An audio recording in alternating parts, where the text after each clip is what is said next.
Nadszedł czas zmiany, przejścia do prawdziwego działania wszechświata. I nadszedł czas, aby zrozumieć, że używamy stanu materii, by osiągnąć poziom zrozumienia duszy człowieka.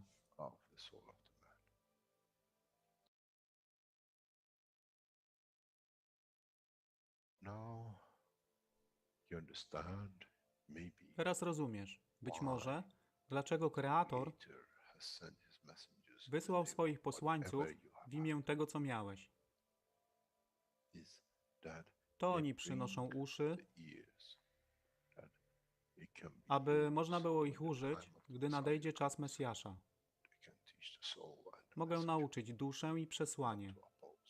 Nie by się przeciwstawiać, ale poprzez ich zrozumienie, przez tych, którzy stali się Mesjaszami, aby dawać ze swoich dusz, aby ich elewować. Zadanie stało się łatwe. Szkoła jest tutaj i uczniowie są tutaj w oddaniu. Wtedy nie będzie żadnej walki między tym, co nazywają muzułmanami, a chrześcijanami. Baranek i lew będą jeść i spać w tym samym gnieździe. Chrześcijanie i muzułmanie będą spać i modlić się w meczecie, w tym samym kościele, w imię ich dusz, nie w imię religii, które są używane do tworzenia tak wielu konfliktów, dla korzyści tych, którzy byli hiperaktywnymi dziećmi. Nadszedł czas, czas zmian jest tutaj. I jak powiedziałem, moje życzenie jest moim rozkazem. Jeśli pragniesz ujrzeć pokój, droga pokoju jest wyłożona bardzo wyraźnie. To dusza świadomości zbiorowej. Poprzez dawanie stworzy tą pozycję zmiany. Nic innego. W duszy człowieka nie ma długopisu. Jestem pewien, że po wejściu do społeczności uniwersalnej nigdy nie zobaczysz niczego zapisanego, ale równowagę pól duszy egzystencji.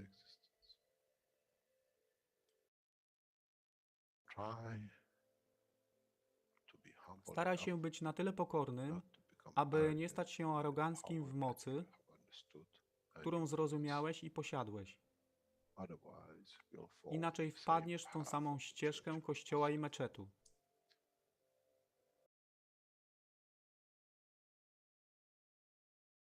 To jest to, co obiecaliśmy i to właśnie dostarczyliśmy.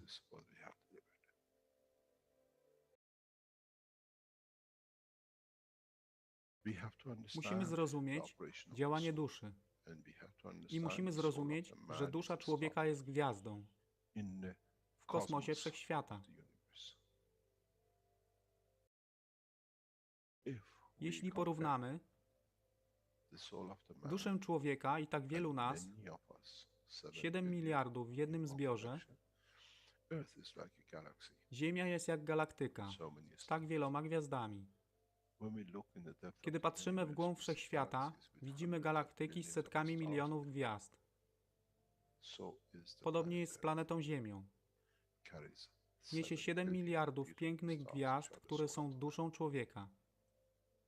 Niesie z sobą duszę tak wielu trylionów zwierząt, roślin i wszystkiego innego. Jeśli więc patrzą ci, którzy nie widzą fizyczności Ziemi i jej zawartości, co widzą? Widzą galaktykę z wielką ilością pięknych, świecących świateł. Każda według swojej siły. Każda zgodnie ze swoją pozycją.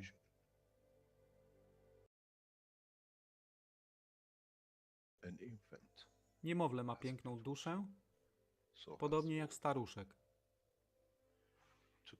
Dla tych niefizycznych, którzy nie widzą fizycznego wymiaru tej planety, ale widzą siłę pola, jesteśmy gromadami gwiazd. Ludzka rasa, każda pojedyncza dusza, nikt z daleka nie widzi. To jest dusza rybaka, to jest dusza kosmologa, to jest dusza prezydenta. Wszystkie świecą bez względu na fizyczność. To jest magia. Oto co nowa nauka musi przynieść człowiekowi. Kiedy patrzymy przez naszą duszę, widzimy tylko gwiazdy w innych duszach. I to jest przełom, to jest zrozumienie.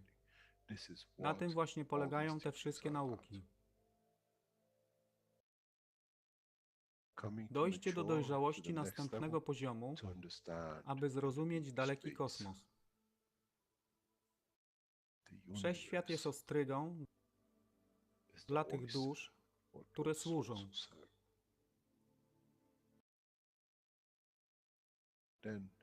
Wtedy człowiek jest gotowy do wejścia w kosmos. Wtedy człowiek jest gotowy, aby stać się częścią uniwersalnej społeczności, która została obiecana. Nigdy nie obiecywałem wam nieba. Zawsze obiecywałem wam elewację człowieka, aby przyłączył się do rodziny. A teraz macie klucz.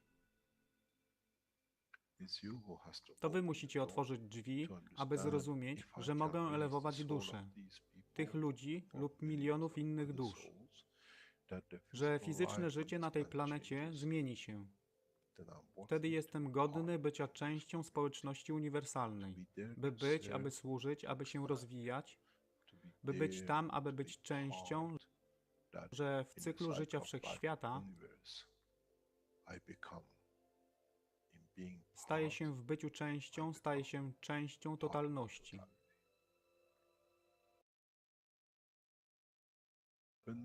Kiedy człowiek osiągnie ten punkt, pojawi się nowy wymiar w sile duszy człowieka,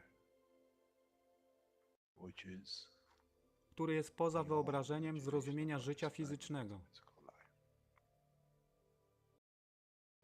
To jest brama do otwarcia nowego życia w nowym wymiarze, co jest poza wyobrażeniem tego, co mogliście nazwać nowym początkiem, nowym cyklem, gdzie ten cykl niesie ze sobą źródło stworzenia życia we wszechświecie i unikosie.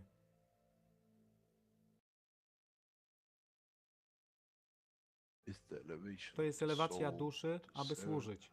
Stała się kluczem. Nie tron życia fizycznego.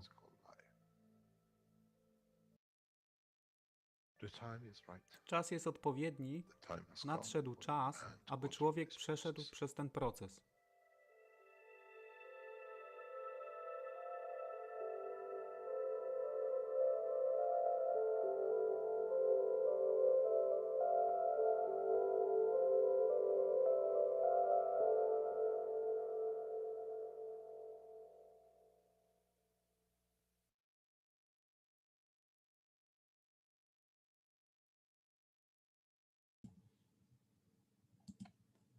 Witamy wszystkich na 412 warsztatach poszukiwaczy wiedzy w języku polskim. Dzisiaj mamy czwartek, 5 listopada 2020 roku, a tematem jest 352 spotkanie. Jest to tłumaczenie z języka angielskiego na język polski, a czas przetłumaczony na dzisiaj to jest od 6 minut do godziny 15 minut. Po warsztacie, jak zwykle, zapraszam do rozmów, zadawania pytań, na które postaramy się odpowiedzieć. Tak więc zapraszam do obejrzenia.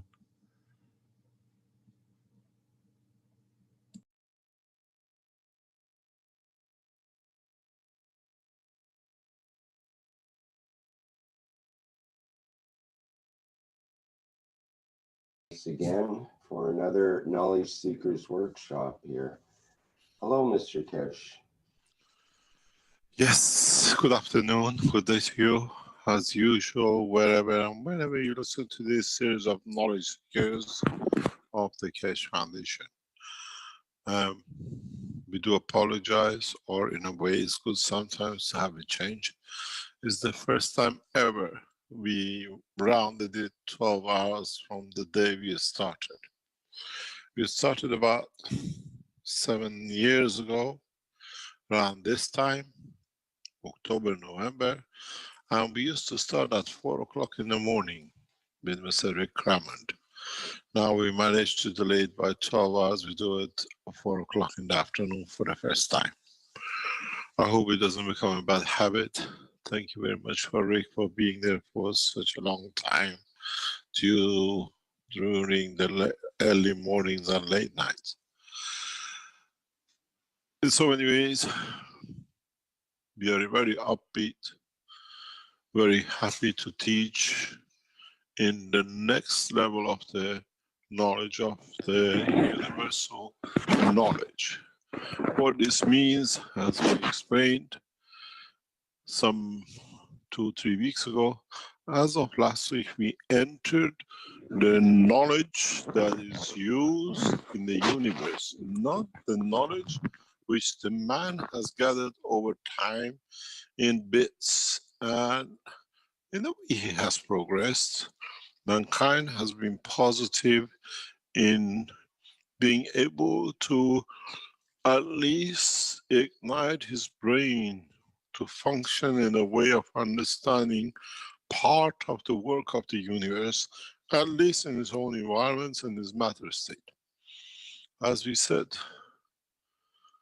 we have to understand the totality of the science of the universe, that as we are entering in the deep space, we know what we are doing, we know how we can use everything. We cannot go, as I said, with a donkey trying to use a spaceship and the knowledge of it, how to handle a donkey, and try to fly in a spaceship, or further on within the structure of the energies which is hidden within the structure of the body of the man in different shape or forms. We call it the soul, the totality, the center, the son of the man. In so many ways, when in the holy books we read about the son of the man, the sun not as a sun, but sun as a light, enlightenment. And this is interesting to understand the creation, the cornerstone of how life and how energies lead to the creation of the first atomic structure, first molecular structure, first understanding of the energies of the universe in their motion. In the last couple of weeks, as we opened the knowledge of universe, we explained in a very simple way how atoms, or how first plasma were created. But in reality, we have never fully understood the structure of elements of the creation. Do we have atomic structure in the plasma, which means fields interact, but they never create the dimension of matter state as we see it? How do they exist? How does the first atom ever been created? Do we call an atom of hydrogen, which is an electron and a proton, or energy balance of the two? Or do we call a combination of the atom as totality of the energies of balance fields of the proton, neutron in the center, and a collecting electron on the boundary of the energy? But how do we get the first electron and proton in the center of an atom, in what we call deuterium? How is it got in there? How is it created? What is the cornerstone of the creation?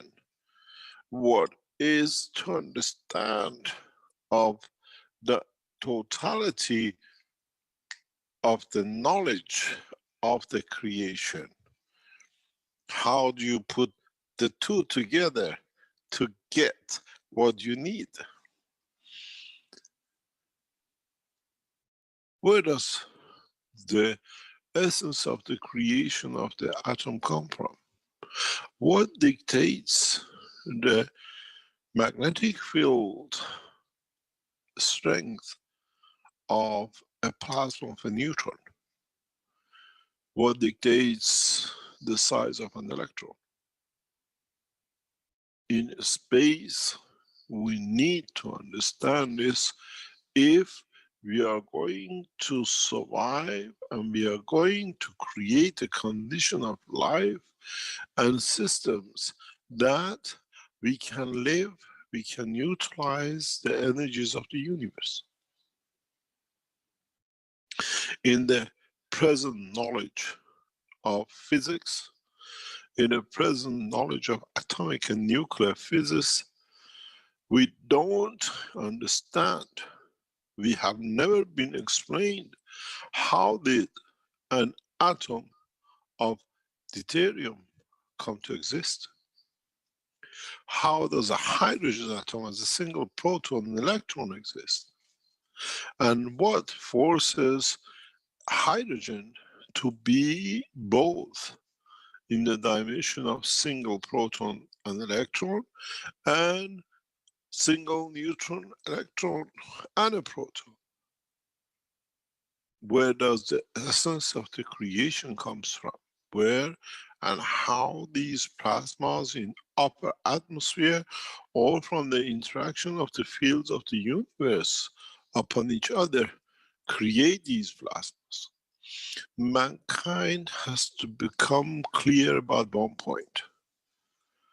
Atomic hydrogen, atomic deuterium, atomic tritium, or a neutron is not specifically characteristics of gravitational field environment like Earth atmosphere, like moon, like other stars. We have the same things within the space gap of the universe between the planetary systems, between the solar systems, between every other thing. Universe, by the interaction of the fields, continuously produces these plasmas, these magnetic fields that for themselves they create environments within the structure of the universe, that they create what we call invisible stars, invisible solar systems, invisible but we cannot see, but not being in a matter state of more or less planetary system. What this means? It means mankind in a space will travel in a fast moving environments that suddenly realizes is traveling within the structure of a solar system or a planetary system, which is just only in the form of the plasma and has no physicality. And if we enter such a position with a specific energy characteristics of a spaceship or even the soul of the man, these environments could change suddenly into a matter state because we change the dimension and the strength of the fields in their environment. In the course of the travel into the depth of the universe, mankind will come across this. Our systems will come to understand the existence of the plasmatic universes, plasmatic stars, and planetary system. That they stay in a massive energy pack, and with the present systems that the man has, we do not have the understanding of the detection and confirmation of their existence. In a coming time, now that we have developed the universal flight systems, we will be and we have to understand these. One of the cornerstones of the knowledge is understanding of the creation of the first atom. Be it in the plasma state, be it in the matter state, be it out of the creation of the interaction of the matter or plasma together. In the structure of the new plasma physics, in the dimension of universe, we have for the first time to explain how is an atom of hydrogen or deuterium is created. We have just accepted it. We have never explained the depth of it. We have never understood the principle behind its creation. In so many ways, we need to understand this. We have to understand how an atom, especially atom of a higher order, are created. How come we have so many single neutrons in the environment of our atomic structure in a heavier element? How do these manifest themselves in a plasmatic condition? The biggest dilemma for the present nuclear physicists and plasma physicists is to explain how we can create an entity in magnitude, in the strength and size of a neutron. We have never managed to do this. Our knowledge, with everything we have, our scientists have not managed to fully understand the structure and create a single neutron and then control and watch the cycle of its life. Its decay, is atomic decay, what we call neutron as a fundamental plasma. That its existence and its interaction as a field with the field of its environment leads to the losses of energy due to field friction that plasma of a neutron cannot sustain life as it is. What does dictate the point of the division of the neutron is unknown up to now. And what dictates how much will be taken from or given to that certain electron finds a space gap and distance from the center of the matter element. One of the biggest questions which are put to many scientists and during my student time to the nuclear physicists was very simple. We say we have plutonium. What electron in the orbits of the plutonium or uranium belongs and connected to which proton? And what is a sister neutron? Do we always have only specific electrons in a specific position in the nucleus of the element that cover that position, and due to its existence confirm its position in the structure of the whole atomic structure?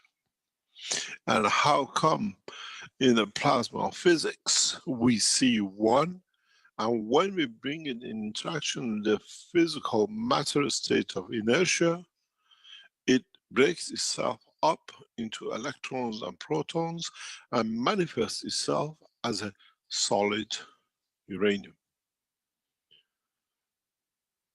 In the understanding of universal work, we need to understand these, because in the universe, mankind will come in touch with matters much, much heavier by order of magnitude, plasmatic environments, than any matter state man knows up to now. Or in the subatomic.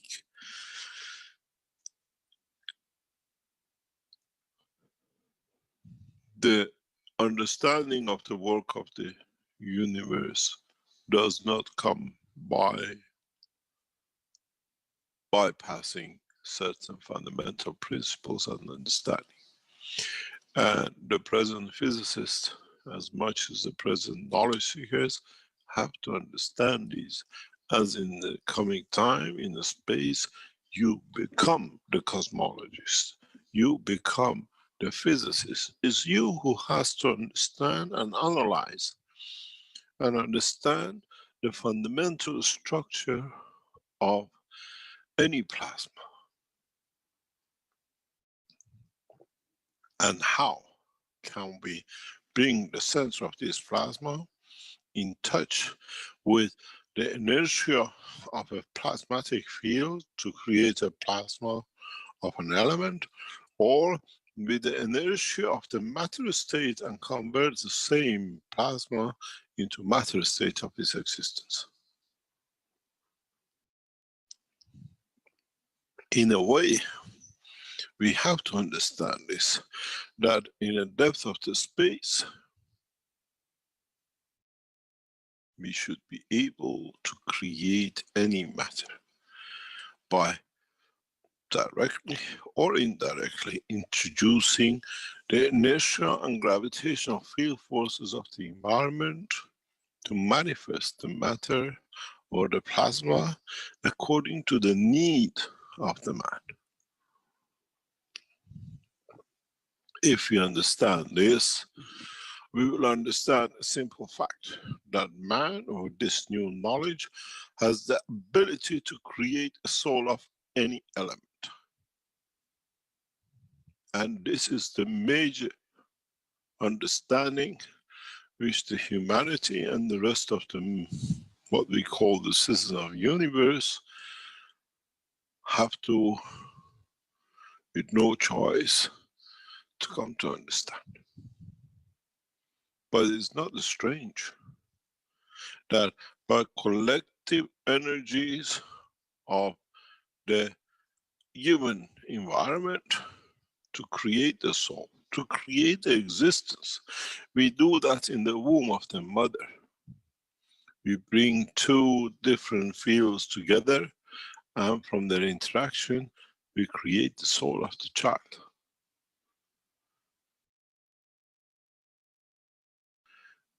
Then the soul of the child has a measurement, has an understanding of the strength, and if we get to this point, then we become the creator of the souls. We decide the creator of the creation, what to create. And when we create that and we bring it in interaction with the inertia or magnetic field of his environment, would it change to a fish, or would it change to a man?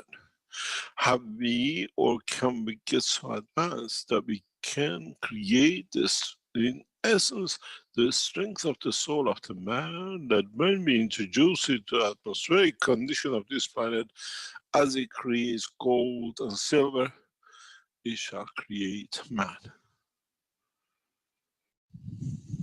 In the old way, in Farsi, we used to say Astaghfirullah, means God forbid. But now, God allows. We are taught, we understand, and the scientific organizations have to endeavor to understand more of. If making what I call cloning, now we have to understand the essence of the truth of the soul, that we don't need to clone. we can lead to the creation of the perfect soul that through its existence with the interaction of the fields of its environment will change to what is the desire of the man to enjoy and not to possess.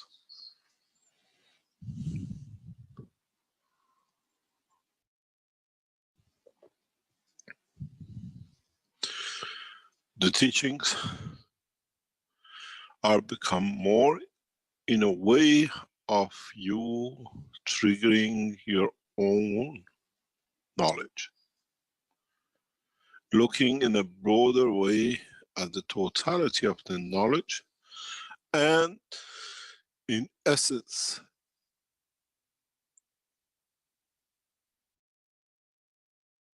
trying to create a condition that a package of energy according to its strength can exist and absorb and give and coexist with other elements and convert to what man needs at the point of the need.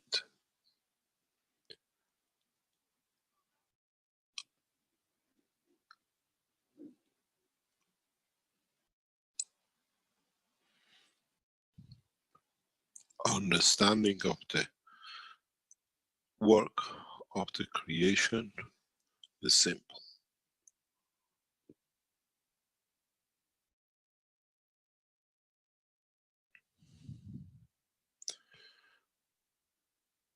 It just needs a little bit more observation,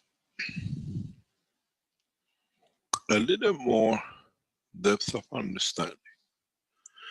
In understanding the totality, where does the man will end his own cycle?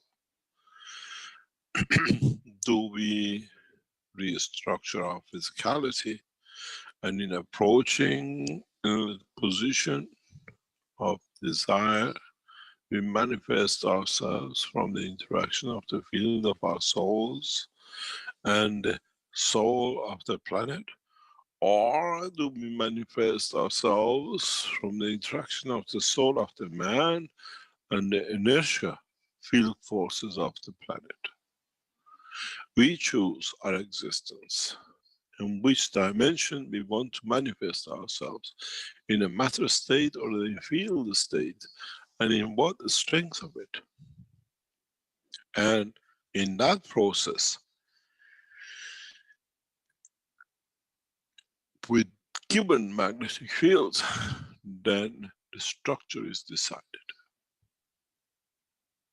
In so many ways, in the coming time, the mankind will decide through the interaction of the fields as they understand more of, in respect to the environment and inertia, and in respect to the field sources of the soul of the man and the planet, to change the color of their eye by choice, to change the color of their hair by choice, change the structure, short, tall, blonde, blue.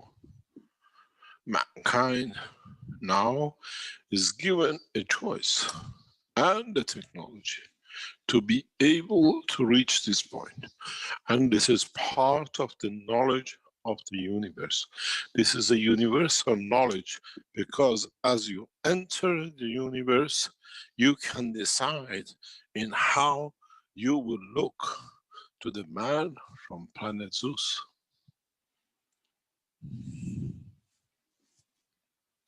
Maybe yellow color to man from the Zeus is a sign of love, and a red rose could be death. Then you have to understand the strength of the soul of the what we call the knowledge of the universe. Then you understand you don't need to learn a language. You only need to learn the essence of the emotion of the being, and the language of understanding will be spoken through the fields of the universe, an exchange between the two souls.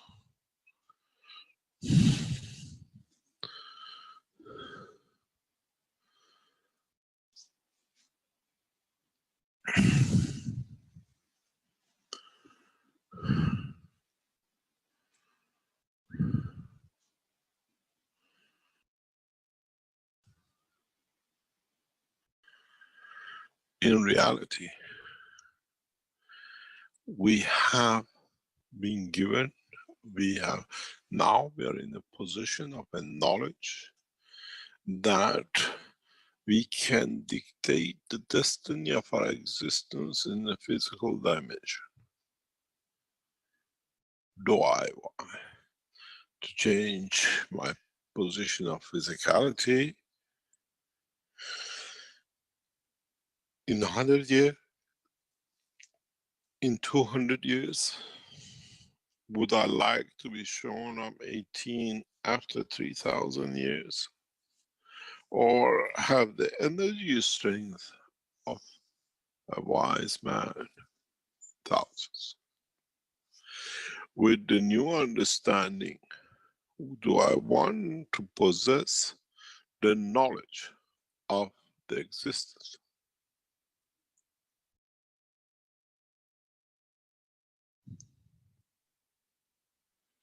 Do I want to develop a technology which will affect the total existence of the man? And at the same time, would I be able to create a condition to bring the absorption of the fields of the universe in my position?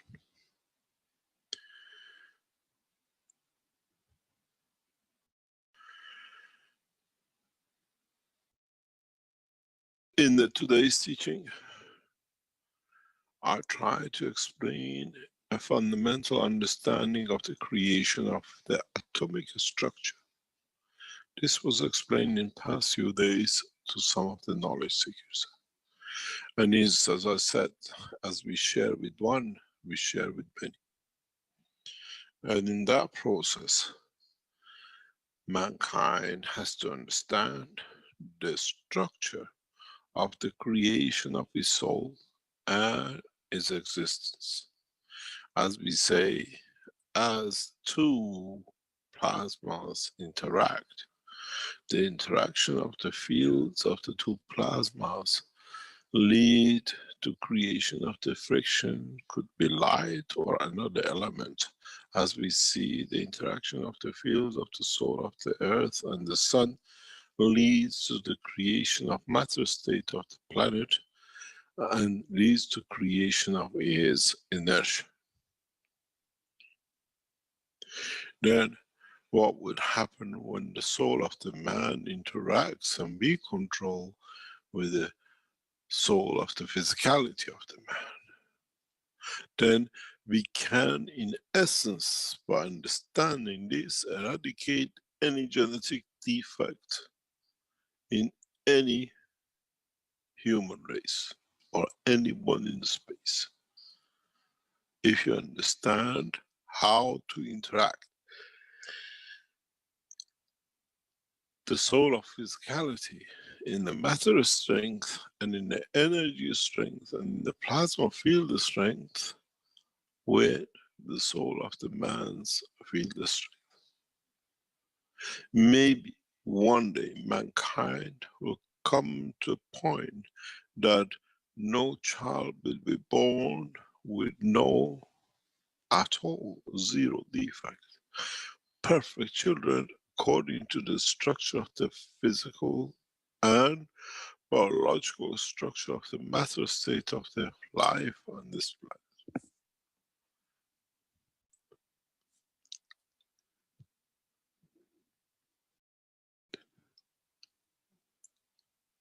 So in essence, how is the first atom created.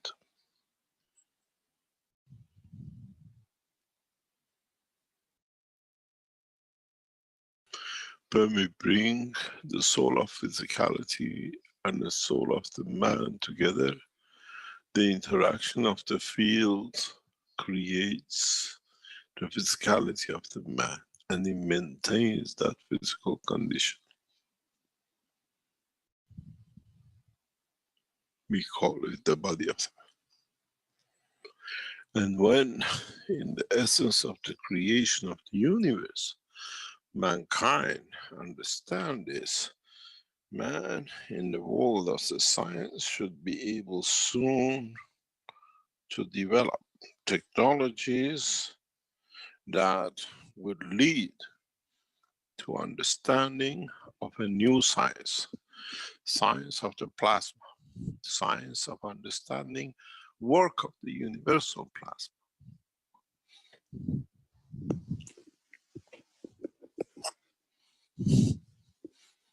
In the interaction of the fields,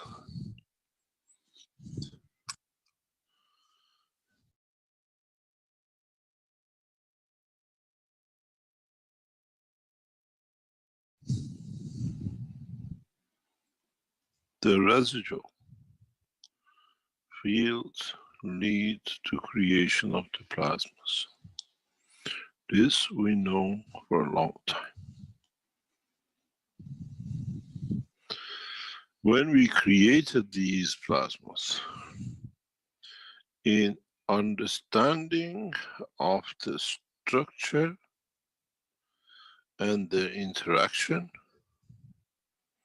they create what we know as twinity. They interact with each other. And in that process of interaction, some loses energy and some gains energy. And at a given point, when the interaction of the two fields cannot sustain totality of the energy due to the losses to the environment, something very simple happens.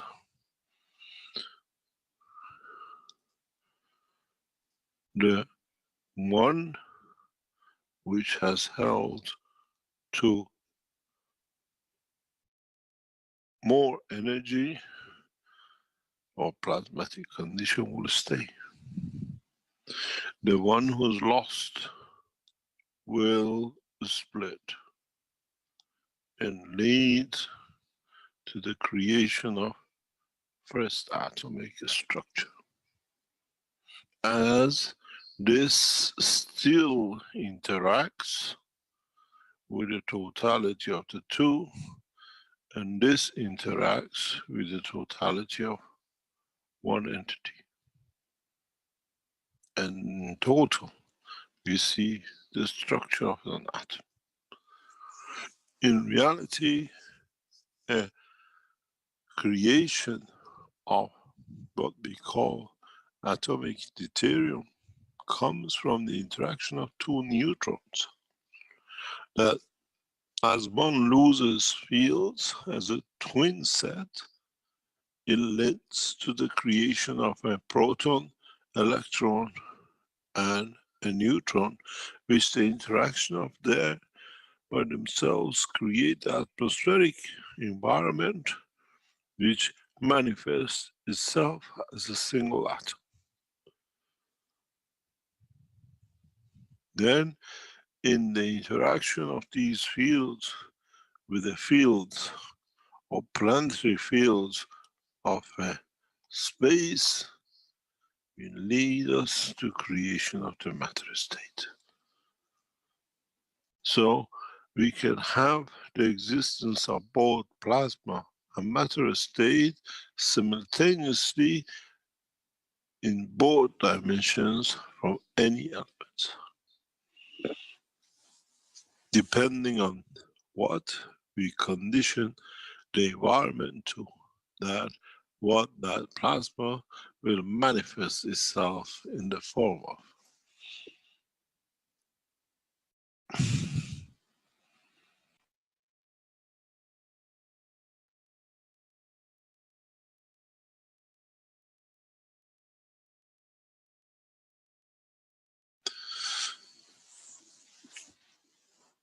in so many ways,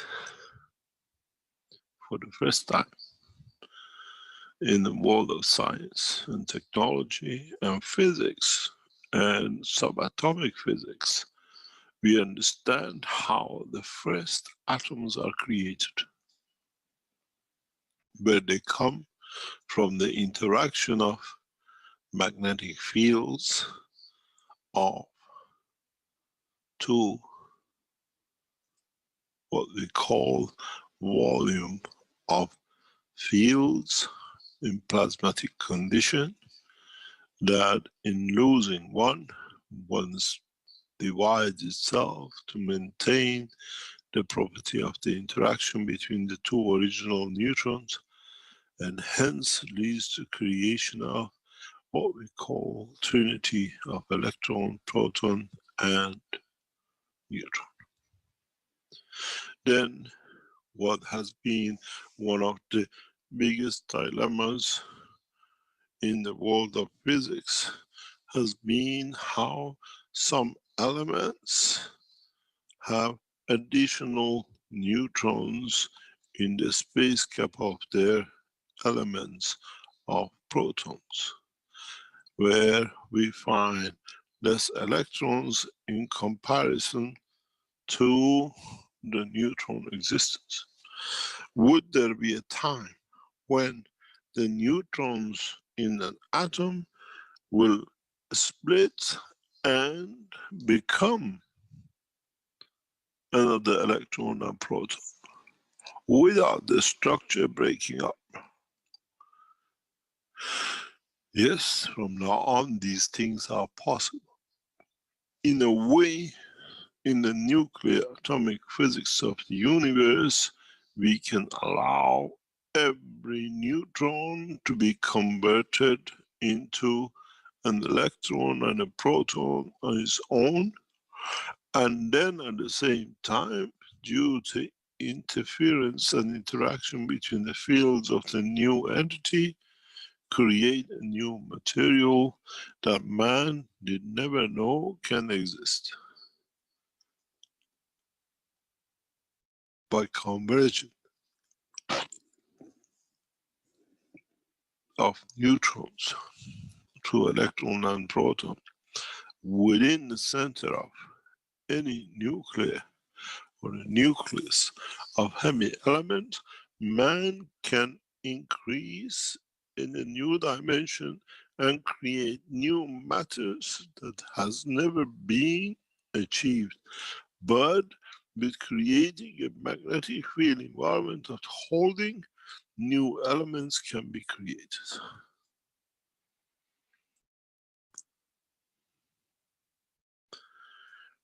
Today's knowledge is deeply embedded in the plasma technology of this space, is embedded in the plasma technology of the universe. And as I told you about the 5 cups, in the coming time, this knowledge, the teaching of today, becomes the cornerstone, and in a way, the in the alphabet of the universal knowledge of plasma. If you do not know how the first atom is created, how do you want to handle the bigger or convert to?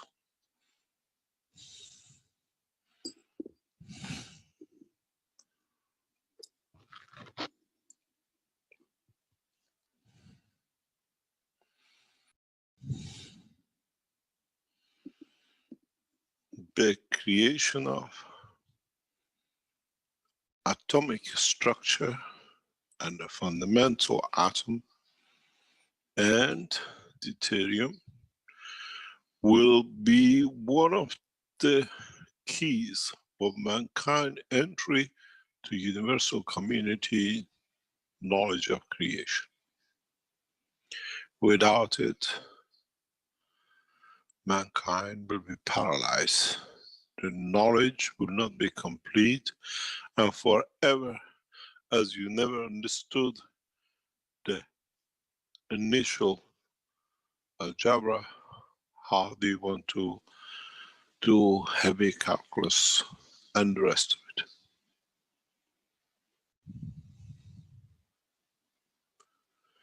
The cornerstone of the teaching, what I call the creation of the fundamental plasma and the fundamental atom, as we've seen in the past week and today, is the stepping stone for mankind to learn how to change and create matter and elements in the universe.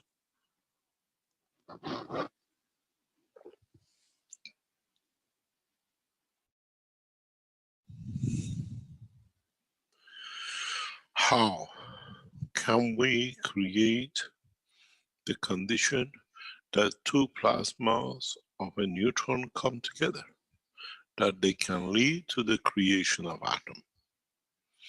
At the moment, human race has achieved the division of the atom to create new elements. What we call the fusion of elements has not been possible, not even in the simple state of it. But if you understood the teaching of today, mankind can create any element in the universe without the creation of the fusion, but creating an amalgamation of the field forces of the universe in one package, that in the presence of the creation of the gravitational field forces of the central principal matter of the unicos, then the size, the shape, and the energy field forces of that single neutron or a fundamental plasma is dictated. Do not forget, if you have read the books, the size of the neutron in this universe is very much different than the universe next to us and the other universes, because due to the fundamental field strength of the center and the environment that the cosmos of unicos allows, then that dictates the strength of the neutron or the amount of the energies which are within the neutron in each universe. The common denominator is not the neutron. The common denominator is the fundamental rays and photons and particles, which have no structure but dynamic field forces of their creation and the interaction with the field forces of their environment. Teaching of today might be heavy for some of you, but those who understand will be able to break into the space technology for production of everything they could imagine, from the soul of the man to the hydrogen in an instance.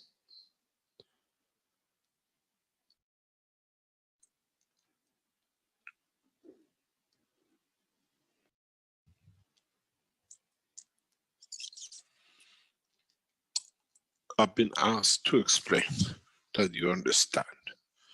I cannot explain it any simpler than this.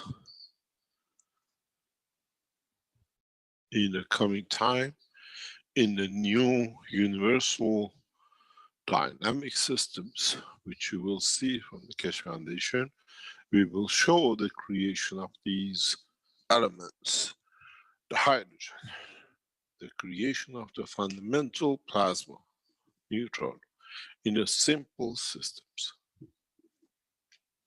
Keshe Foundation team has reached the point in research and development to the point that new systems, new technologies in the space development and motion, according to the laws of the universe, will be released. As I said to the heads of the Keshe Nation, we try to release 2 new systems at least a year, a month, that it breaks through and in a way will overcome and bypass the present laws and understanding of the physics of the present time in the knowledge and vocabulary of the man.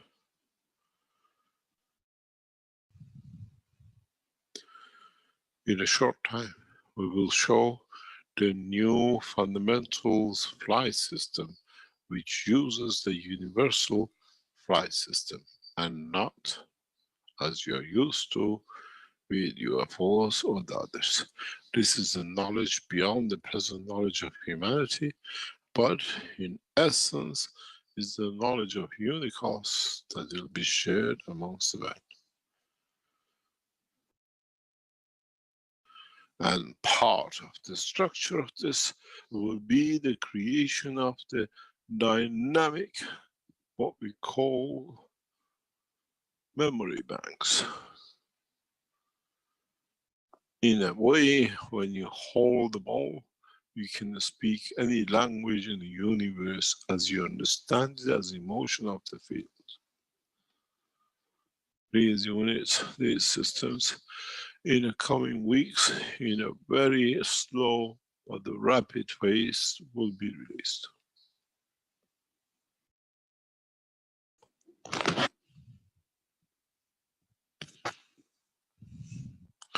We do not work in the dimension of single plasma or single core. We work in changing the plasma of an environment in a very rapid way where life can be changed.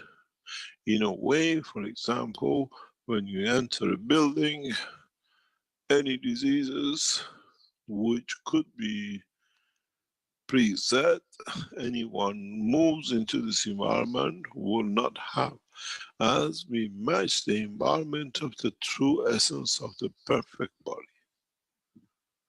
You walk in with diabetic, you walk out without diabetic, but not temporarily, but in essence sorting and resetting the essential point where has been the creator of this condition. By end of this month, you will see 3 to 4 new universal based systems which is never seen in public.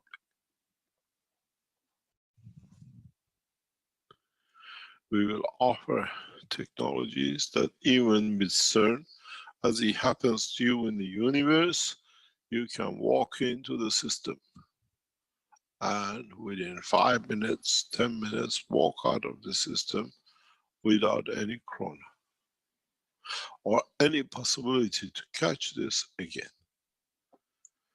The new corona systems will be shown for the first time next week in Linz in Austria.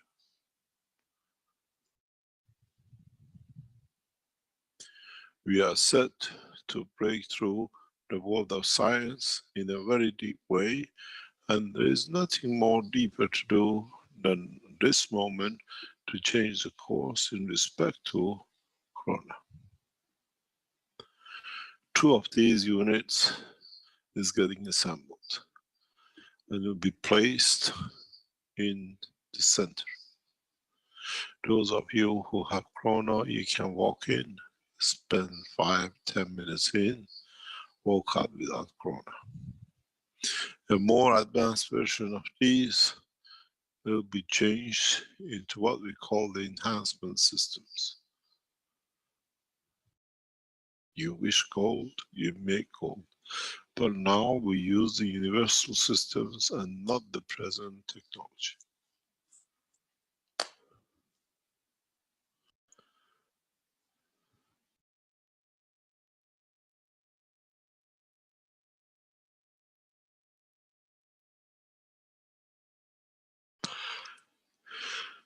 As I said, we'll punch-drunk the world of science and technology in the next 5 months. That man forgets about most of the things he made to kill, to destroy, and feel more powerful than the others to enforce their will.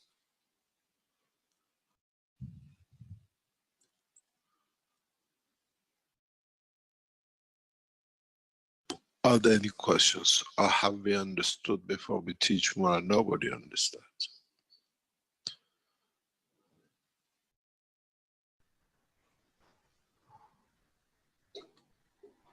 Well, there's certainly some very big ideas that you've been divulging today, Mr. Keshe. These are not ideas. We have the systems and technologies to deliver. A new technology has been released to the scientific team of the Keshe Foundation in past days, unknown to man. And this brings the new dimension. And this is the beginning of many things that gradually will filter down through the teachings and through the universal community and through the structure of the Keshe Foundation in teaching. These new technologies has never been seen, but has been taught and getting developed that it can show their effect collectively.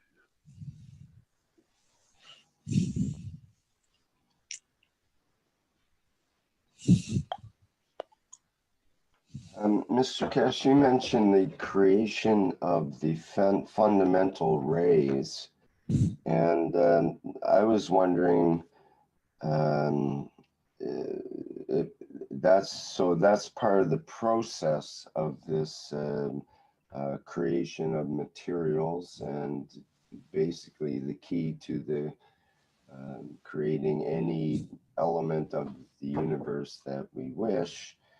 That makes sense, but the creation of these fundamental rays, that's a big one. So I have a question, are those fundamental rays present around us now?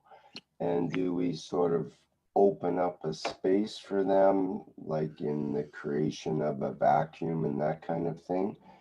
Or is the creation of these rays more, you have to set up conditions in a certain way to create those rays rather than sort of unveil them? Could you explain more about that? Both, in both ways. These fundamental rays are rays that any element in the universe can be made out of. One ray has the power to create plutonium, uranium, hydrogen, and many other elements, and even in the strength of the ray exists the strength of the soul of the man and beyond. Fundamental rays are what we call the mother, the creator. They are continuously created and continuously used. Is interaction and collection of the fundamental energies of the fundamental, what we call plasmatic fields, that the collective existence leads to the creation of these rays.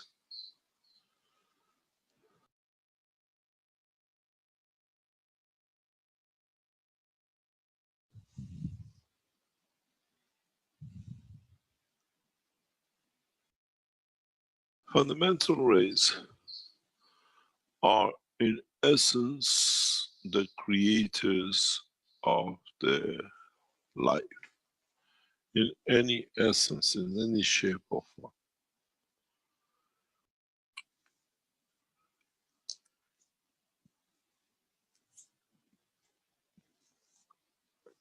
Only difference with them is they are on a high, fast moving condition, as rays cannot be standstill. So they can reach at any point an interaction with the fields of the environment, manifest themselves according to the field strength of the inertia of the environment in a collective matter or energy of that environment. In a way, some of the what we see on planet Earth, like the huge gold mines, come from one single ray. In conversion of its energy in interaction with the field forces of the planet leads to creation of one entity in such a mass and such a vast environment. Usually, fundamental waves lead to creation of the inner sanctum structure of the core of planet. And they usually reach there and they enhance it. And by delivering such a vast amount of energy, we see the explosion or repositioning of the planetary system or a star.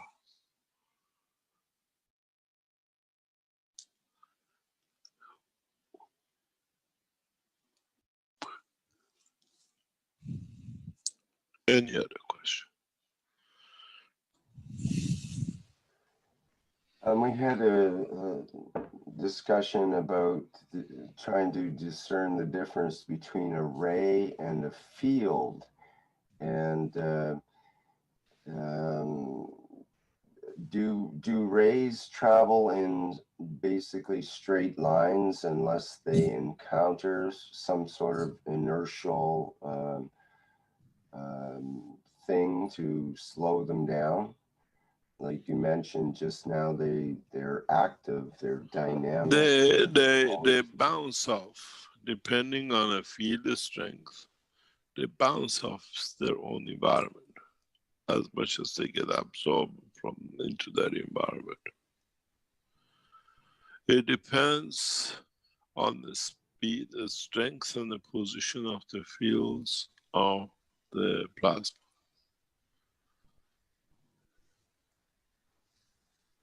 And in a sense, they're always in some environment of one kind or another, even if it's in space. So they're subjected to different conditions, I suppose. Yep. Okay, we have Ed with a hand up here, and we have a number of questions in the Q&A from Salomia, who perhaps might want to ask the questions directly, but they are relevant questions. So perhaps I'll ask one of those first, and then we'll go to Ed. So Salomia's first question was, the soul of the divine is plasma. Plasma is our soul. What is the structure? The structure of the soul of the man is a collective field forces which have and will never reach at a given point on the planet Earth and beyond into matter state, and is still held as in their energy level.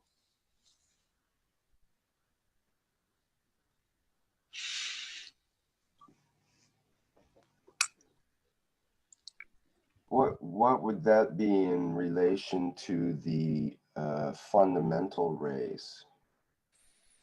What is the structure of the soul in relation to those fundamental rays? In a way, the soul itself could have been made from a single fundamental ray, depending on the environment and what it gives.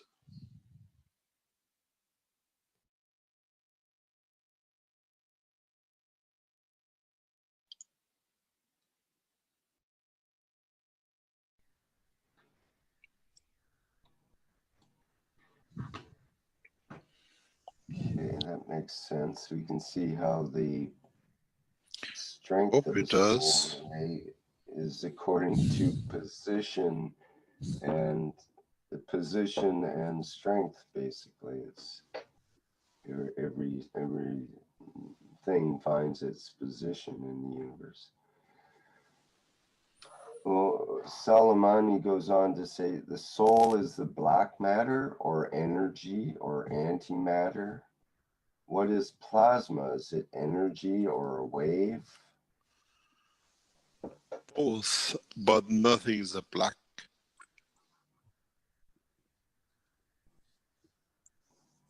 Darkness of a plasma is indication of the lack of interaction of the fields with its environment. Black's just to our eye matter, basically. It's just a black, not necessarily means it's there we see it.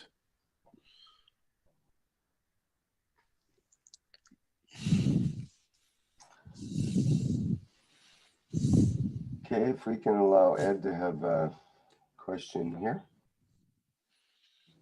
Hello, can you hear me? Yes, please. Would you like to introduce yourself, please, as usual? My name is Ed Weatherall. I'm from Indiana in the United States, Bloomington, Indiana. Yeah. My question is regarding the transition of the plasmatic state into the physicality state. I am still not quite understanding it. I know you have just... Your problem, sorry, jumping in, it's very easy. I'll do it very further. The plasma, when it comes in interaction with the plasmatic strength of the matter, what we call inertia, it'll take, if it has a connection link, if it has the same strength link, field strength will accept that position to hold or convert some of these plasmas to manifest itself in the matter state. When a plasma could be, let's say, 1.5, and the inertia is 1, that 1.5 can become to accept the inertia of 1 to manifest the matter, and 50% of the half will be released as a plasmatic field in the environment. It's not all tailor-made and could be a little bit less, but as the common denominator allows it, will convert a smaller plasma into the same matter. That's what we call isotopes. Isotopes, in fact, the Earth creates one standard field, let's say, for the copper. But any energy fields, plasmatic, which falls within the gravitational field forces of the neutron of the copper, then it allows the plasmatic condition to accept the position of one of the isotopes of copper.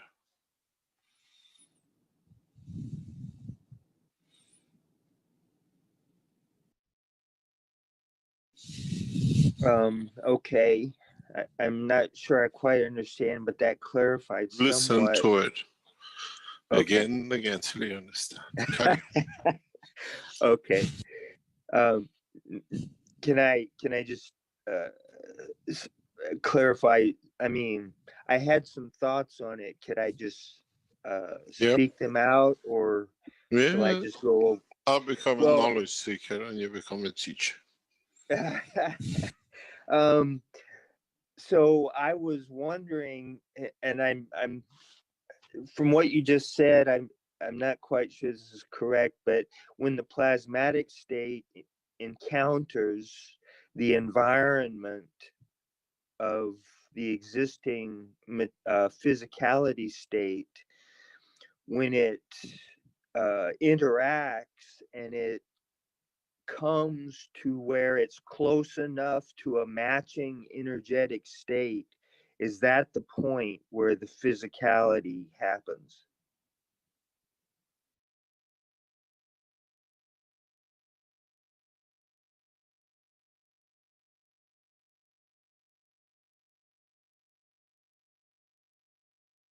Or was that totally unclear? I think Very clear, and the answer is yes, more or less. Oh, Because you see, some field of the plasma, let's say, is of gold. Yeah. But on the surface of the planet is silica. But the gravitational magnetic field of the inertia within the structure of the planetary system, which has created the inertia of gold, will attract that plasma of gold from the space into it. This is why, as I've said before, gold mines will never cease to exist if man understands this principle. Most of the materials on the surface of the planet come from the interaction of the fields of magnetic of the planet and the star and its solar system field forces. And they just get stacked up or get built inside. If we repeat the same environment with the same availability of the magnetic fields of a plasma, or create such a condition,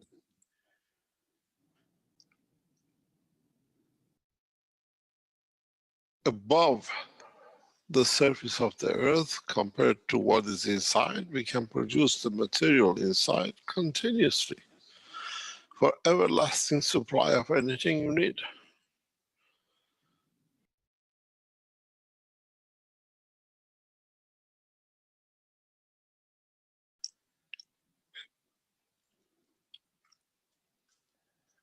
okay, very good. Do I get the mark or not?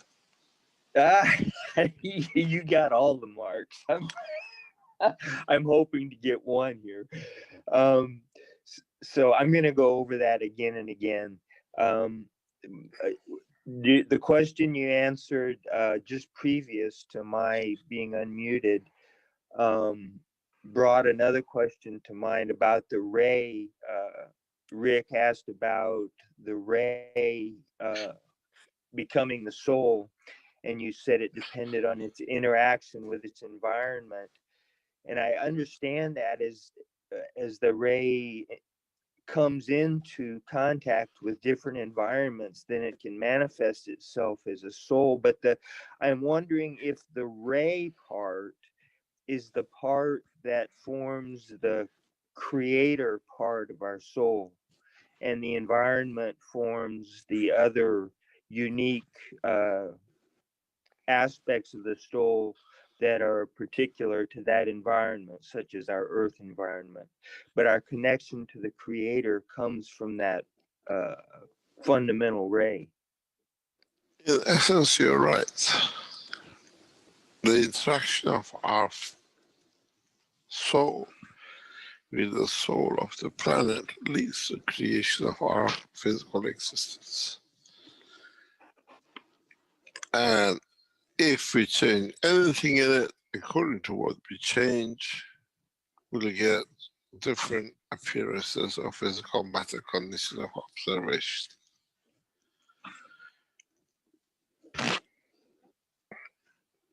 Thank you, sir. Thank you very much.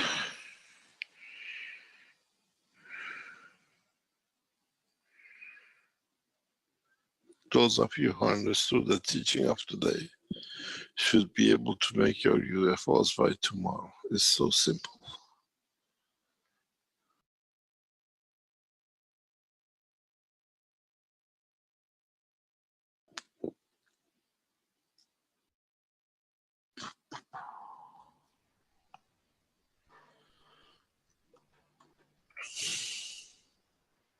Mr. Keshe, Azar has a hand up here. Hello, Hazar. Good afternoon, Mr. Keshe. I have an odd question. That's usual with you, no problem. You see, if I understood it correct, everything in the universe, when I look at it in terms of plasma, is rotating. Like everything rotates. For example, when you look at the strength of the maglev of the plasmatic strength of the Earth, according to itself, the center and outside, it makes the Earth rotate around its axis. And then because of the plasmatic maglev strength of the sun to the Earth, it makes the Earth rotate around the sun. Now, the question is, the soul of the man and the physicality of the man, there's two different plasmatic maglev strengths. So are they rotating one against the other one? One is confining the other one. So The soul of the physicality, in so many ways, is confined by the plasma field forces of the blood. But if we can get the soul of the man to have higher strength according, to the plasmatic maglev strength, compared to the physical soul, we can release the soul, can we? Is it correct? Yes, but what do you think? Can it be done that way? Because the only thing we have to do, increase the strength, the plasmatic maglev strength of the soul, in compared to the plasmatic maglev strength of physical soul. Once we can get that rotation going, it means the soul open up, the cage open up, the soul comes out. Would it be better to burn it from inside? What does it mean? Just create a hole and burn it through, than going through all this trouble. So where is the hole? You created. In a coming time, we'll teach what we call creation of packages. We talked about this a few years ago, but what we call the new envelopes for delivery of what we call information will be in a totally different structure than we know today. It will be done on the structure of the brain of the man.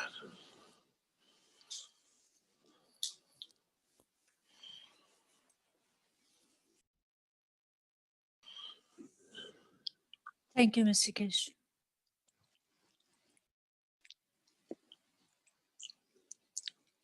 You're welcome.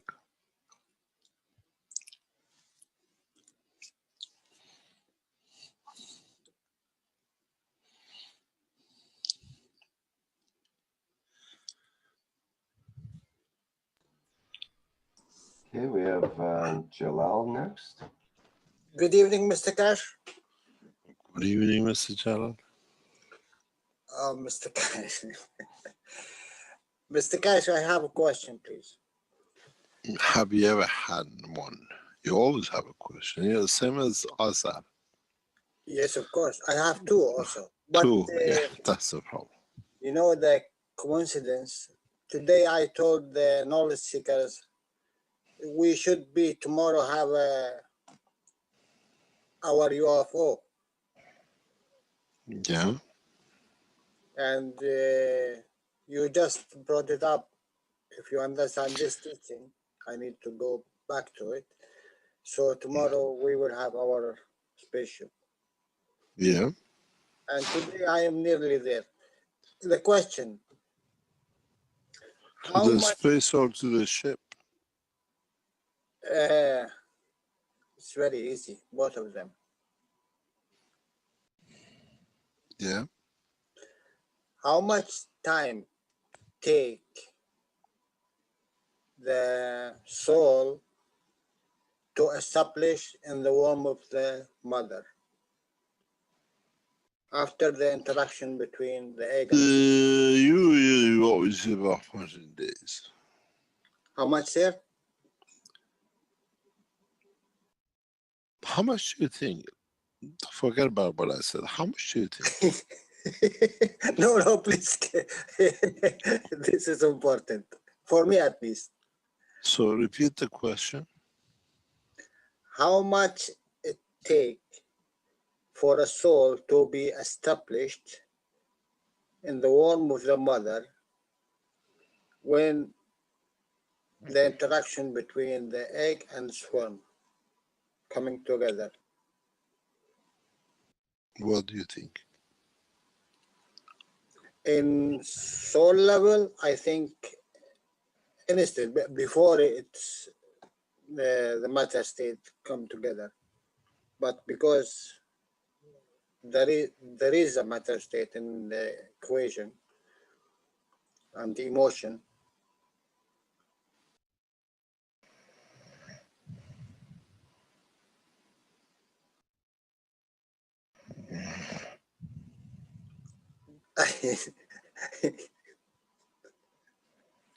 I'm keeping silent. Okay. And if I want to. What was the answer? Huh? What was the answer? It is due for the energy field and the environment which I put it in. Yeah, but you have one arm or one leg. What about that one? It's not important to physicality. I need only the establishment of the soul. That is what's important for me now.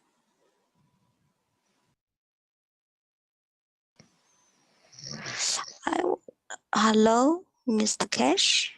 Can I Hello? join with the Yes. discussion? I'm How much you pay? Yes, Madam.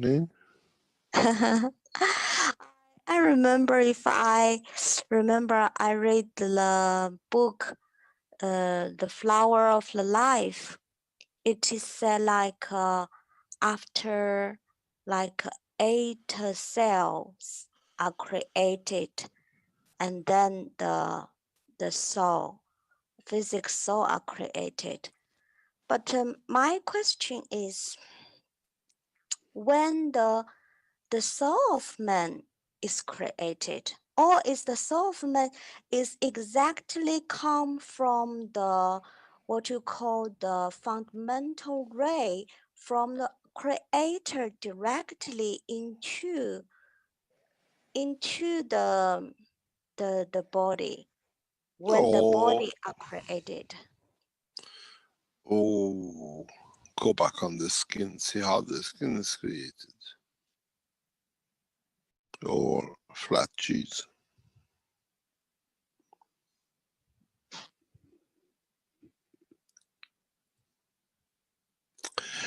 The understanding, knowledge is how the fields interact, and their interaction with respect to the fields of the soul of the planet allows life in the womb of the mother to take shape.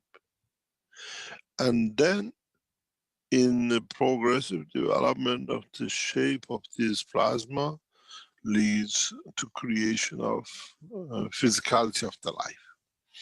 But the magnetic gravitational field forces of the earth still have a huge say on development of this fetus inside the body of man, even though it's been in the womb of the mother.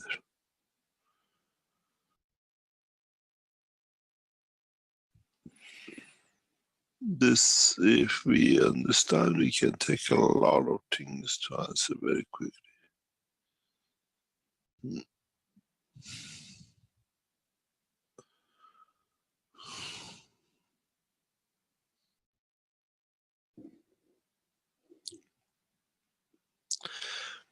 many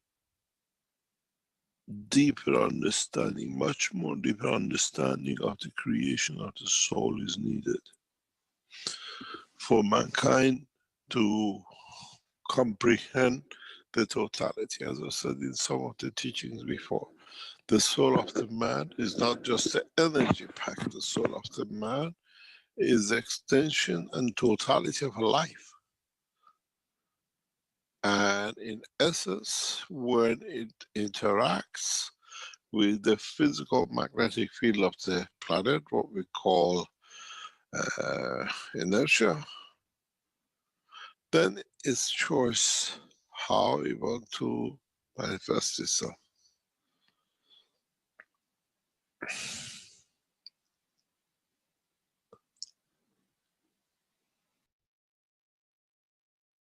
Any other question?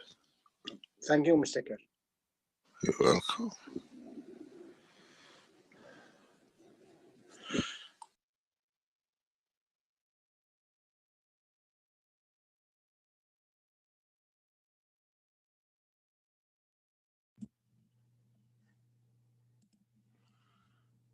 Jest koniec tłumaczenia tego warsztatu. Został nam jeszcze fragment z zeszłego tygodnia, około 8 minut. Tak więc nie wiem, albo zrobimy teraz chwilę przerwy i ktoś chciałby coś dopowiedzieć, albo wytłumaczyć to, co tutaj było, lub jakieś pytanie zadać, albo wrócimy od razu do wcześniejszego i po tym fragmencie zamkniemy jakby projekcję i będzie można zabrać głos. Tak więc nie wiem, jak ktoś tam by chciał.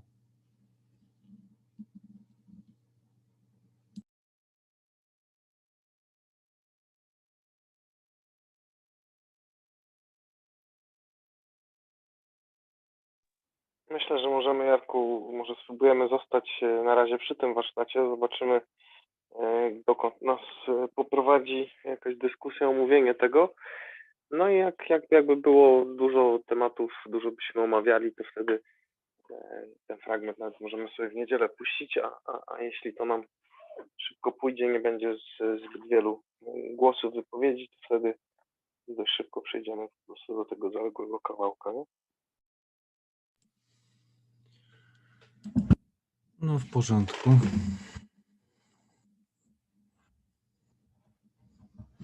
Tak więc zapraszamy.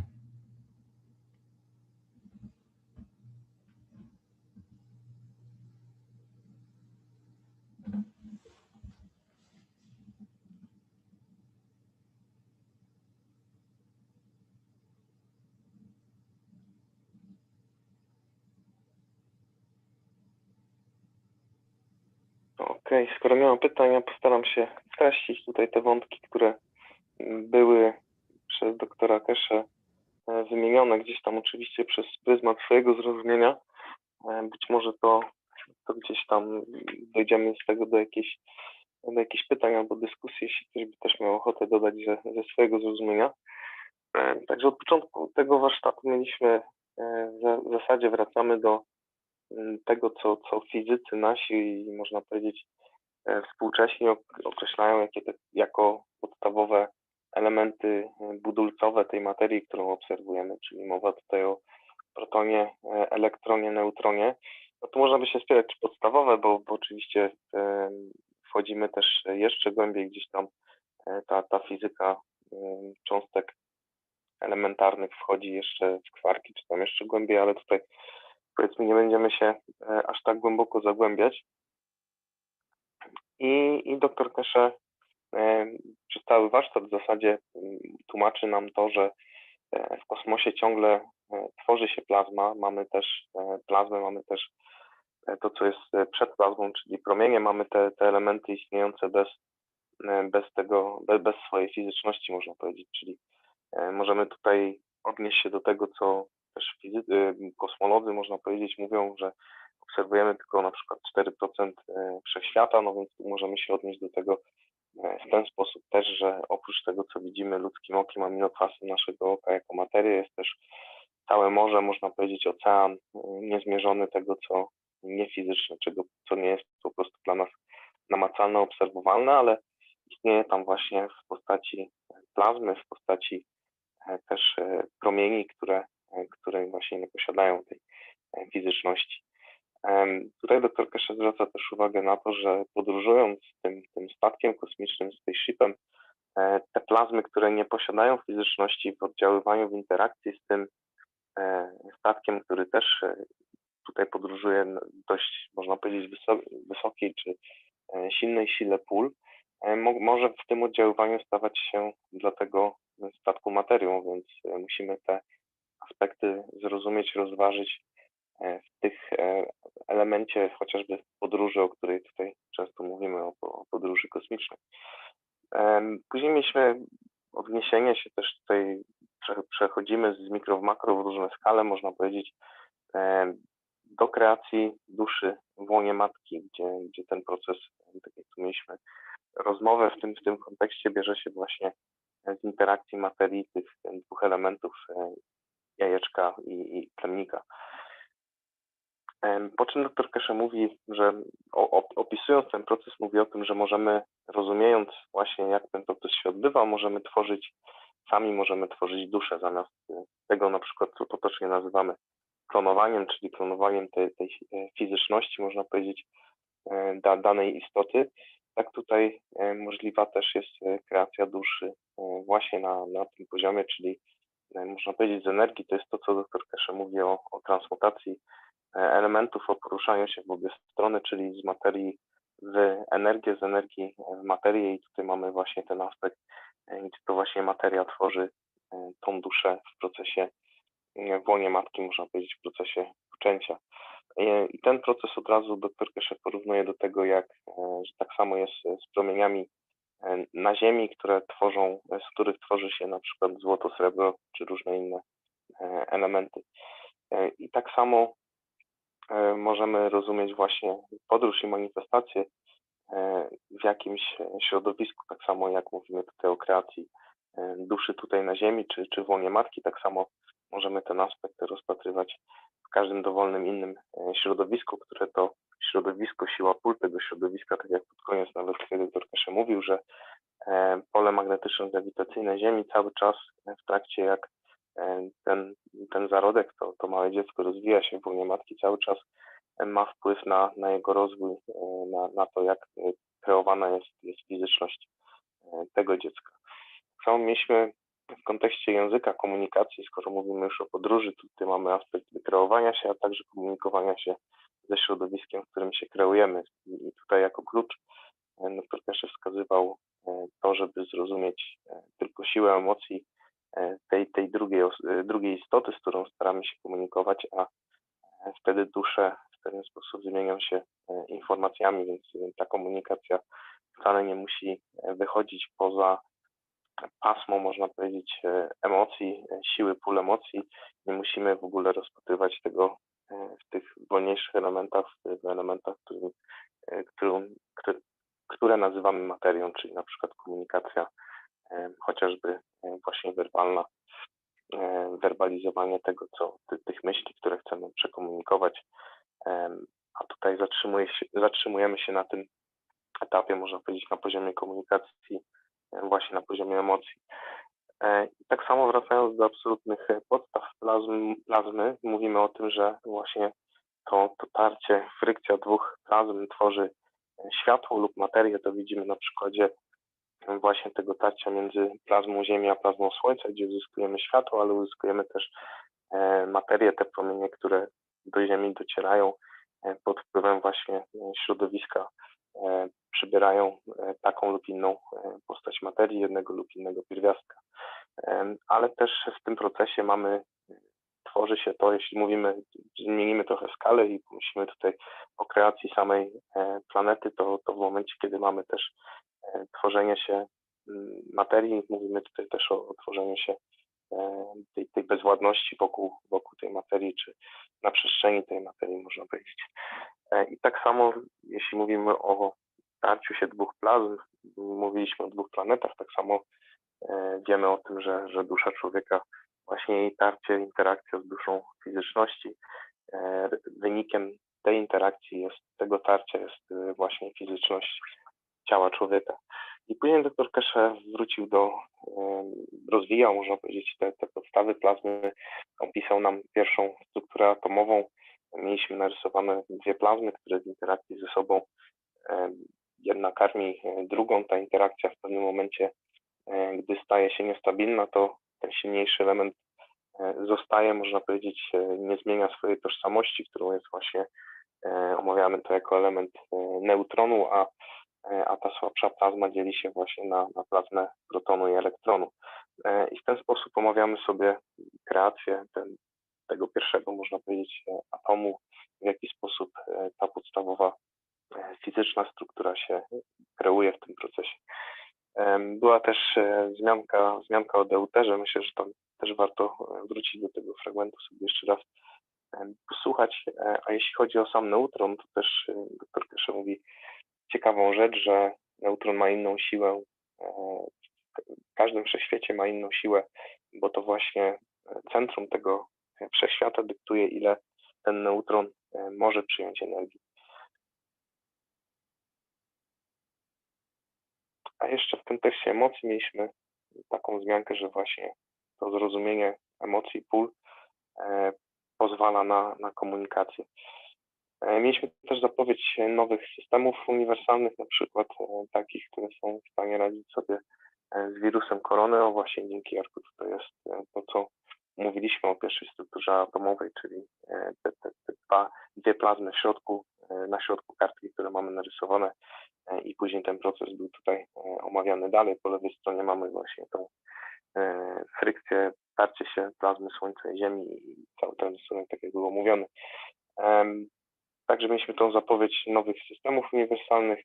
Była mowa, skoro mówimy o pierwszej strukturze atomowej, to też były pytania o podstawy plazmy, czyli o te podstawowe promienie, na co dr Keshe opisywał je w taki sposób, że są bardzo szybkie, mogą manifestować się w danym środowisku, nawet jako cała góra złota, czy na przykład ruda żelaza, czy jakiegokolwiek innego pierwiastka, czyli nie mówimy tutaj o tym, że muszą się manifestować 1 na 1, jeśli chodzi o te cegiełki, to co rozważamy jako takie cegiełki, które budują naszą materię, czyli atomy różnych pierwiastków, tylko jeśli ten promień, w zależności od tego, jak dużo energii w sobie niesie, taki ma, można powiedzieć, potencjał do rozpakowania się w środowisku w danej sile pól, danego pierwiastka, danej fizyczności.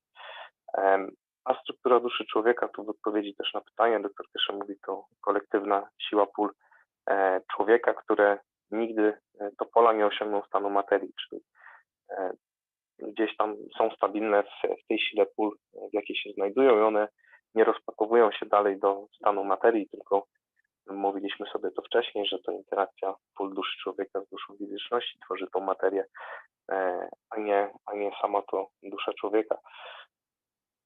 I tak samo ta dusza człowieka może być stworzona z jednego promienia, w zależności od środowiska i tego, ile ono daje.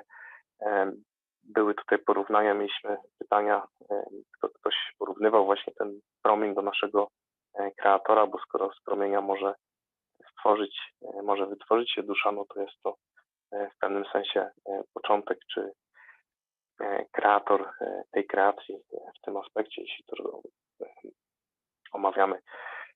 I tak samo wydaje mi się, że tutaj ten promień, skoro mówimy o kreowaniu się duszy z promienia, tak samo możemy wrócić do tych warsztatów, w których dr Keshe opisywał przesyłanie jakiejś informacji, często opisywał ten proces do wsadzania w tej informacji w kopertę, można powiedzieć. Często mieliśmy właśnie takie odniesienia na warsztatach i tutaj myślę, że tutaj w kontekście promienia możemy też pomyśleć o tym, że możemy stosować tą analogię koperty, gdzie jesteśmy w stanie, skoro z niego jest w stanie wykreować taki element jak dusza, to tak samo jest to kanał komunikacji, którym ten element może być transportowany. Jest to w pewnym sensie naszą naszą kopertą, czy kanałem, przez który ta koperta może przelecieć. To w zasadzie tyle, jeśli chodzi o tą część pierwszą tego warsztatu. Jeśli ktoś ma ochotę coś dodać, uzupełnić, przedstawić swoje zrozumienie, to zapraszam. Dzięki.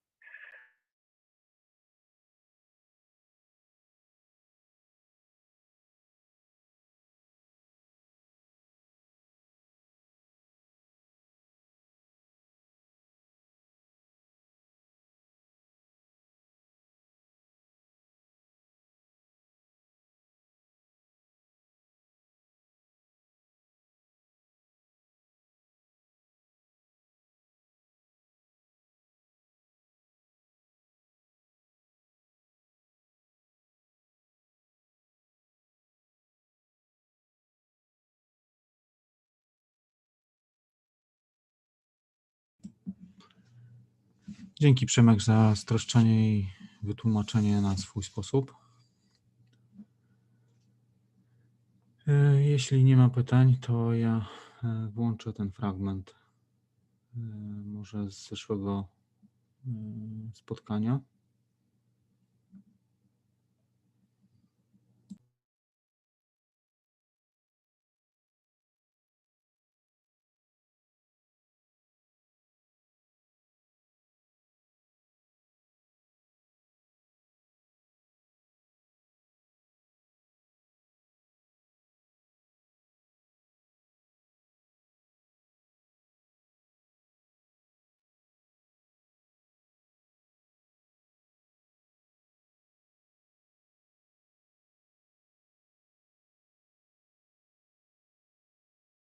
The links of the foundation, cut it off.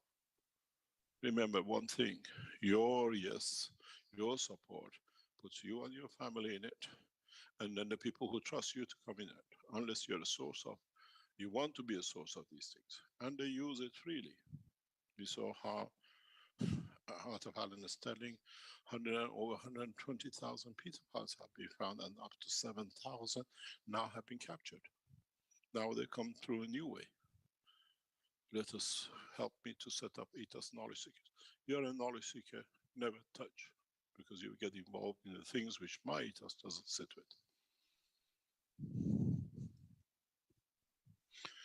This is awareness of the truth.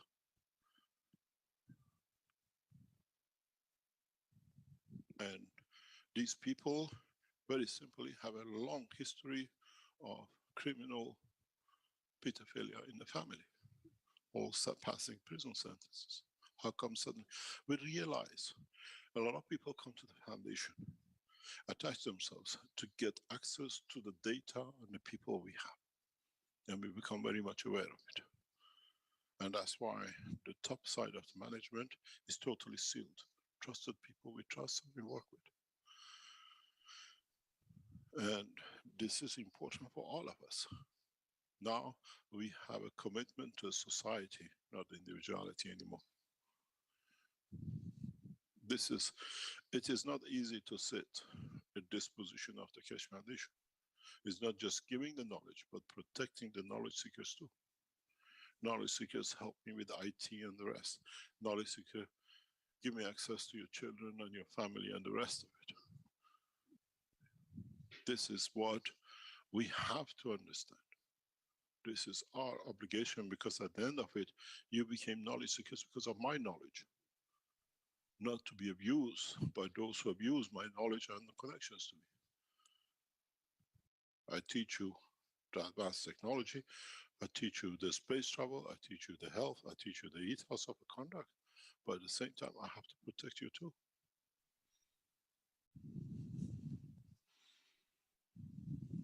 And this is important to all of us. We have to, even when we come in touch with the universal community, their safety, their health has to be paramount and over exceeding our concern about ours. Then otherwise we are there just to use and abuse. This is part of the ethics of understanding. This is what I said in the new process, we teach it. You want something, you ask, and if you are given, is your right with understanding, not your right to take and run. Always ask. If I'm given, I learn from the process, but at the same time, I respect the way what I'm given, be it knowledge, be it whatever. Not just because I have a ramsack. And this is part of the ethos of universal knowledge. It's the ethos that you have to learn. When we come across the universal community and we create that condition, their existence, their well-being has to be over exceeding ours, because we made the structure to be with them. We have to make sure they don't get harmed. We have to make sure we give the right information the right way, that those who come to us realize we care for them more than we care for ourselves. And then you will see the breakthrough. You will see the breakthrough in knowledge and technology and transfer it to humanity. It cannot be us, teach us everything, how you fly and everything. What is there? What are you going to do with it? How are you going to respect them for the knowledge they give you? This is part of the teaching. This is part of the understanding. It's not, yes, thank you very much, I've got everything I want and goodbye. Even in the personal life, that has to be considered. What you're given, you thank those who have given it to you, because they have given from their lives and their resources, respecting it.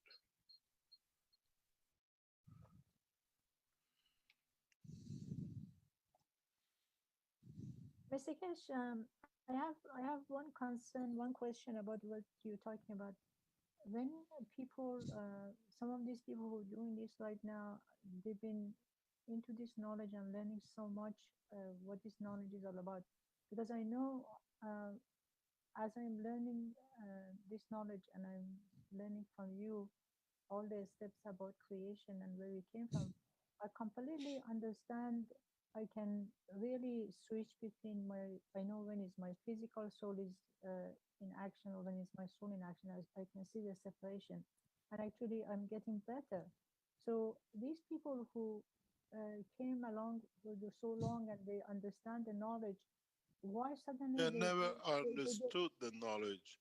They never understood the knowledge. They never understood the knowledge. This is the essence of it. People who came with clandestine activities and the work and their way, they never understood the knowledge. Show us what did they contribute a thing into the development. They never, they pretend. We've seen many of them. We've seen many of them. And those who came and made the screw and then they went, they found out the screw they made doesn't fit anything. Even they thought it's the biggest innovation that they mentioned.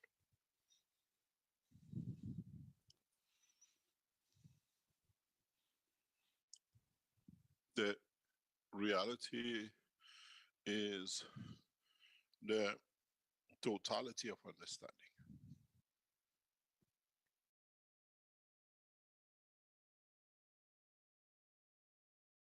We plan for the safety and we progress in that direction for the safety. And the safety of the others, especially in the world of creation, has to be paramount over ours. If you give a knowledge and you have a fear of what they might do with it, you better don't give a knowledge.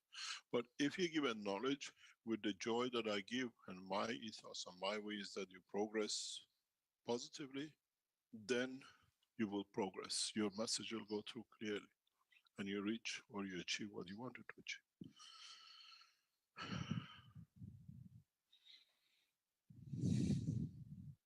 But believing and doing what you believe in a correct way to elevate the soul of the collective life, not only humanity, but into universal community, counts a lot. You just become aware of existence of the family.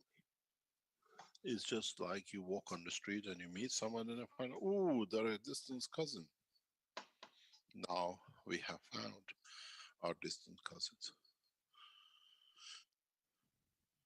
Doesn't mean that they were not there, they were part of the process while you were brought up, you're educated, they were brought up and educated, now you meet. It's the same position now with the universal community.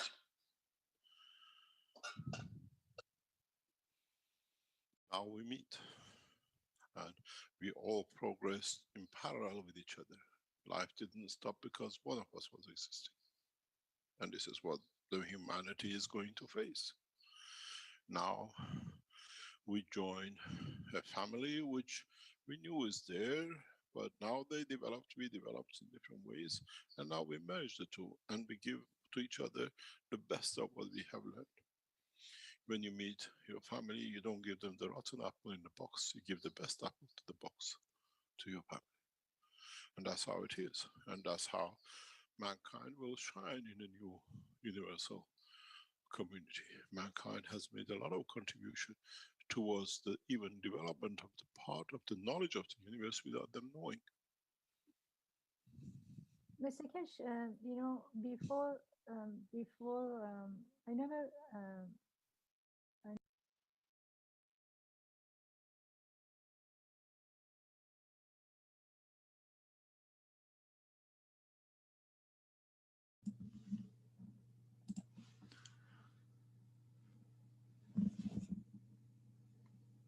Chciałby ktoś zabrać głos jeszcze dzisiaj?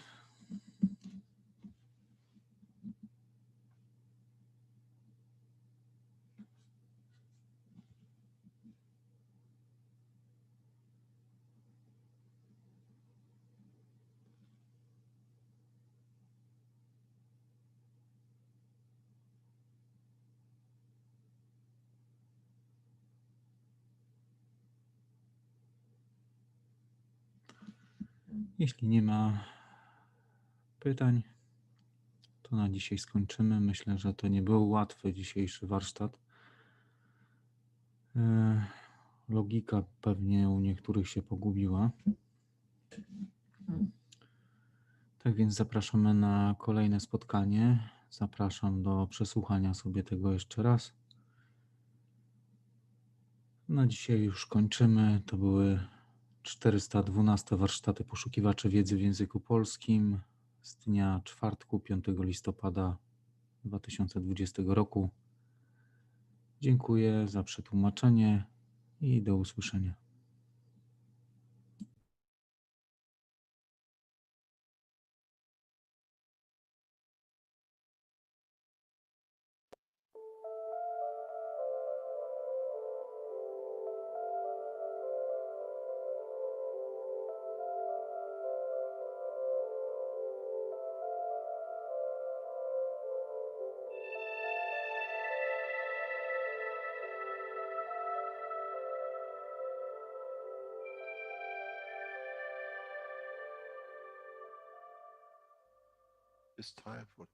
Nadszedł czas zmiany, przejścia do prawdziwego działania wszechświata.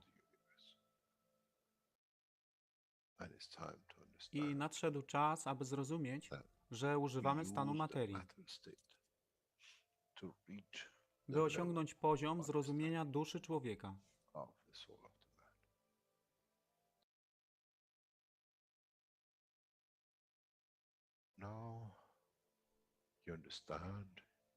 Teraz rozumiesz, być może, dlaczego Kreator wysłał swoich posłańców w imię tego, co miałeś.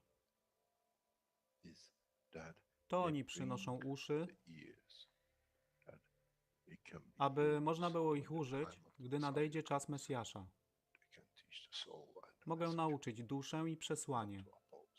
Nie by się przeciwstawiać, ale poprzez ich zrozumienie, przez tych, którzy stali się Mesjaszami, aby dawać ze swoich dusz, aby ich elewować. Zadanie stało się łatwe. Szkoła jest tutaj i uczniowie są tutaj w oddaniu. Wtedy nie będzie żadnej walki między tym, co nazywają muzułmanami a chrześcijanami. Baranek i lew będą jeść i spać w tym samym gnieździe. Chrześcijanie i muzułmanie będą spać i modlić się w meczecie, w tym samym kościele, w imię ich dusz, nie w imię religii, które są używane do tworzenia tak wielu konfliktów, dla korzyści tych, którzy byli hiperaktywnymi dziećmi.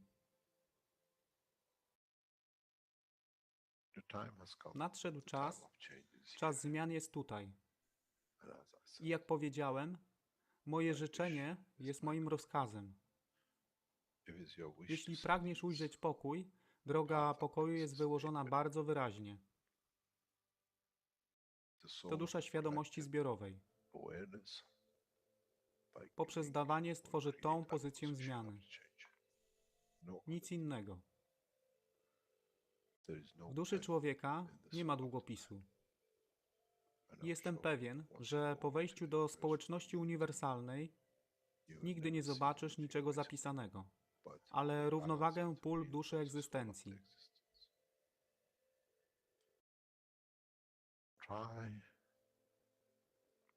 Staraj się być na tyle pokornym, aby nie stać się aroganckim w mocy, którą zrozumiałeś i posiadłeś. Inaczej wpadniesz w tą samą ścieżkę kościoła i meczetu.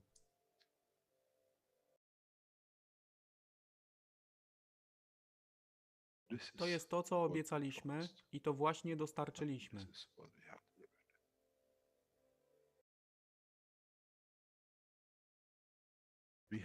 Musimy zrozumieć działanie duszy i musimy zrozumieć, że dusza człowieka jest gwiazdą w kosmosie wszechświata.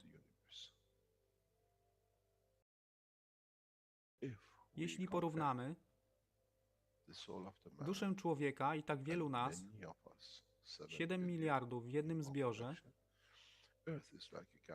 Ziemia jest jak galaktyka z tak wieloma gwiazdami. Kiedy patrzymy w głąb wszechświata, widzimy galaktyki z setkami milionów gwiazd. Podobnie jest z planetą Ziemią.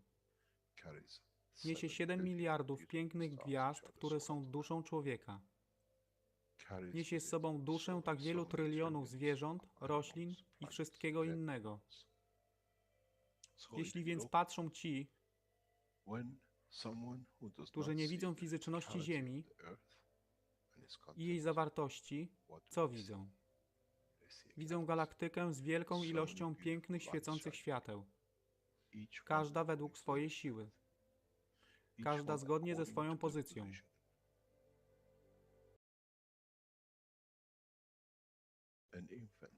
Niemowlę ma piękną duszę, podobnie jak staruszek.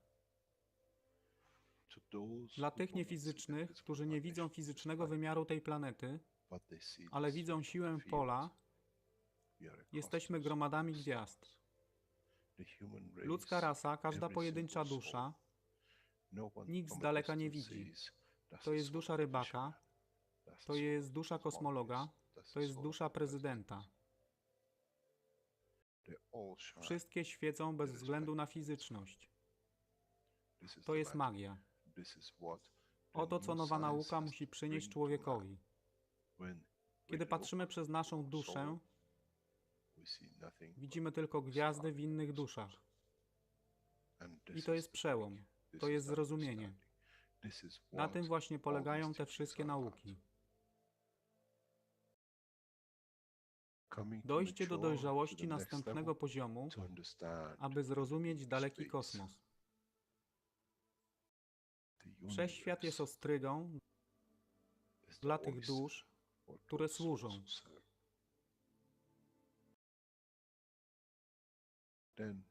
Wtedy człowiek jest gotowy do wejścia w kosmos. Wtedy człowiek jest gotowy, aby stać się częścią uniwersalnej społeczności, która została obiecana.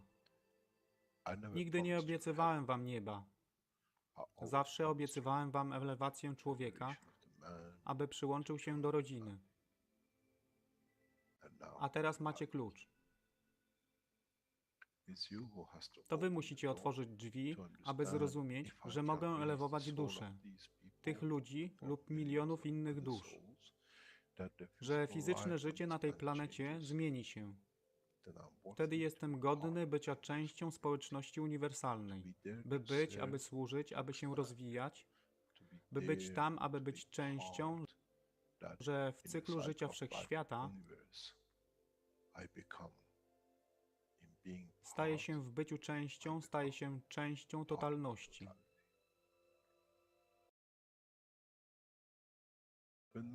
Kiedy człowiek osiągnie ten punkt, pojawi się nowy wymiar w sile duszy człowieka, który jest poza wyobrażeniem zrozumienia życia fizycznego. To jest brama do otwarcia nowego życia w nowym wymiarze, co jest poza wyobrażeniem tego, co mogliście nazwać nowym początkiem, nowym cyklem, gdzie ten cykl niesie ze sobą źródło stworzenia życia we wszechświecie i unikosie.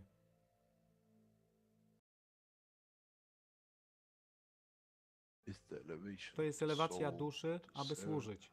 Stała się kluczem. Nie tron życia fizycznego.